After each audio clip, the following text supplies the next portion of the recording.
નમસ્કાર મિત્રો, ઉત્તરાયણના તહેવાર નિમિત્તે તારમાં ફસાયેલા પક્ષીને બચાવવા જતાં એક ફાયર કર્મચારીનું કરંટ લાગતા મોત નીપજ્યું છે. અને આ આખી ઘટના જે થઈ છે તે કંપાવી નાખે તેવી છે. અને જે વિડીયો છે એ તમને પણ હચમચાવી દેશે. તમે વિડીયોમાં જોઈ શકો છો.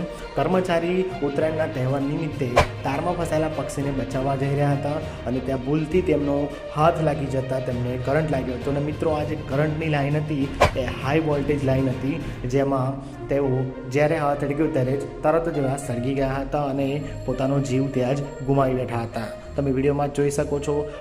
ઉત્તરાયણના તહેવાર નિમિત્તે દોરાની અંદર ફસાયેલા અલગ અલગ પ્રકારના પક્ષીઓ અને પ્રાણીઓને બચાવવા માટે મોટી મોટી સંસ્થાઓ, નાની મોટી સંસ્થાઓ જે છે તે આ બધા કામ કરતી હોય છે. તેમાં આ વખતે ફાયર વિભાગે પણ પોતાના જીવના જોખમે દોરીમાં ફસાયેલા પક્ષીઓને બચાવવાનું અભિયાન શરૂ કર્યું હતું, જે અંદર તેમને એક કર્મચારી હતા જે હાઈ વોલ્ટેજ લાઇન પર પક્ષી ફસાયેલું હતું, જેને બચાવવા જતાં ભૂલથી હાથ અડી જતાં તેમનું કમકમાટી ભર્યું મોત થયું છે.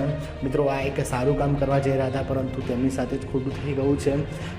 તો મિત્રો, આજના વિડીયોમાં બસ આટલું જ. જો આજની માહિતી ગમી હોય તો વિડીયો લાઈક કરી દેજો અને આવી રીતે ન્યૂઝ મેળવવા માગતા હોય તો ચેનલને સબસ્ક્રાઈબ કરી લેજો.